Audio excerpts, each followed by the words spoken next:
क्या नहीं मानेगा, संविधान उसको माफ नहीं करेगा, वो लोग देशद्रोही होगा।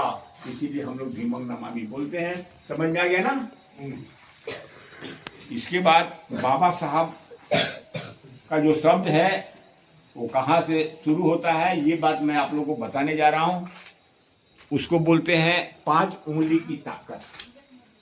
मेरे हाथ में कितना उंगली जी बताओ आप लोग? 5। तुम बाबा साहब ने 5 उंगली के ताकत को क्या स्वीकार किया, वो शब्द क्या है ध्यान दो।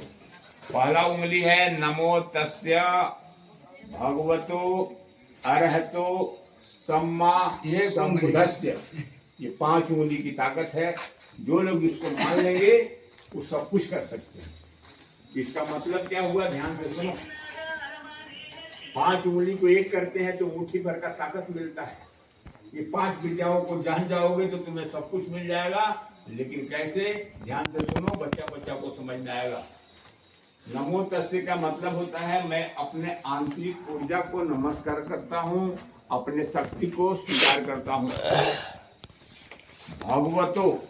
भगवतों के बारे में संत कबीर क्या कहते हैं, ये बात मैं बच्चों को पढ़ाता हूँ, बताता हूँ। चलो बुद्धि बाबा साहेब अंबेडकर ಬಗ್ಗೆ ಹೇಳಿದ್ರು, ಸಂವಿಧಾನ ಬಗ್ಗೆ ಹೇಳಿದ್ರು, ನಮ್ದು ಇದ್ರ ಬಗ್ಗೆ ಹೇಳಿದ್ರು. ಈ ಕಾರ್ಯಕ್ರಮ ತುಂಬ ಚೆನ್ನಾಗಿ ನಡೆಸ್ಕೊಟ್ರು ಇಬ್ಬರು ಗುರುಜಿಯವರು. ನಮಗೆ ಅಂಬೇಡ್ಕರ್ದು ಮತ್ತು ಬುದ್ಧ ತತ್ವಗಳನ್ನು ಕರೆಕ್ಟಾಗಿ ಎಕ್ಸ್ಪ್ಲೇನ್ ಮಾಡಿದರು, ನಮಗೆಲ್ಲರಿಗೂ ತಿಳಿಯೋ ಹಾಗೆ ಮಾಡಿದರು. So thank you. ಇದರಿಂದ ಎಲ್ಲರಿಗೂ ಯೂಸ್ ಆಗುತ್ತೆ ಅಂತ. 3 मिनट 5 मिनट बोलिए। बहुत अच्छा लगा है। हमारा एक अम्बेडकर बुद्ध का अच्छा लगा है। अभी हमारे को क्या है, चाहे हमारे को क्या है, अम्बेडकर का थोड़ा क्या नॉलेज कम है। हाँ सर, बहुत अच्छा लगा है।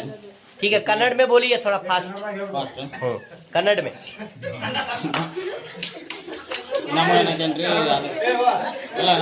ಹೇಳ್ಕೊಂಡ್ ಬಂದಾರಂದ್ರೆ ಇವರು ಬುದ್ಧ ಮತ್ತು ಅಂಬೇಡ್ಕರ್ ತತ್ವಗಳನ್ನು ನಮ್ಮ ಹುಡುಗರಲ್ಲಿ ಬೆಳೆಸ್ಬೇಕು ಮೊದಲಿಗೆ. ಅಂದ್ರೆ ಈ ಫಂಡಮೆಂಟಲ್ ಅಲ್ಲಿ ಅಂದ್ರೆ ಬೆಳೆಯುವಾಗ ಅವ್ರಿಗೆ ಹೇಳ್ಕೊಟ್ರೆ ಬೆಳೆಯುವ ಮೊಳಕೆ ಇಲ್ಲ ಅಂದಂಗ ಅವ್ರಿಗೆ ಚಿಕ್ಕವ್ರು ಇದ್ದಾಗ ಹೇಳ್ಬಿಟ್ಟು ಅಂದ್ರೆ ಅದು ದೊಡ್ಡವರಾದ್ರಾಗ ಅವ್ರ ಧ್ಯಾನದಲ್ಲಿ ಇರ್ತದಂತ ಅದನ್ನ ಮೊದಲಿಗೆ ಅದನ್ನ ಹೇಳಕ್ ಟ್ರೈ ಮಾಡಿದ್ರು ಅವರು. ಆ ನಂತರ ಪ್ರತಿಯೊಬ್ರು ನಾವೇನಂತ ತಿಳ್ಕೊಂಡೇವಂದ್ರೆ ಇಲ್ಲಿ ಬರೇ ಮಠ ಮಂದಿರ ಅಲ್ಲಿ ಹೋಗಿ ಪೂಜೆ ಮಾಡಿದ್ರ ದೇವ್ರನ್ನ ಕಾಣ್ತೇವಂತ ಹೇಳ್ತಾರೆ. ಇಲ್ಲ, ದೇವ್ರು ಎಲ್ಲಿದಾನಂದ್ರೆ ಮೊದಲು ನಮ್ಮ ತಂದೆ ತಾಯಿಯನ್ನ ಪೂಜಿಸ್ಬೇಕು. ಫಸ್ಟ್ ಆಫ್ ಆಲ್ ಈ ಬುದ್ಧರ ತತ್ವಗಳನ್ನ ನಾವು ಅಳವಡಿಸಿಕೊಂಡ್ ಬಿಟ್ರ ಈ ದೇವ್ರ ಗುಡಿ ಸುತ್ತೋದು ಬೇಕಾಗಿಲ್ಲ. ಆ ನಂತರ ಊರುಗಳಲ್ಲಿ ದೇವ್ರ ಮಠ ಮಂದಿರಗಳು ಇಲ್ಲಿಗ ನಡೀತಾರೆ.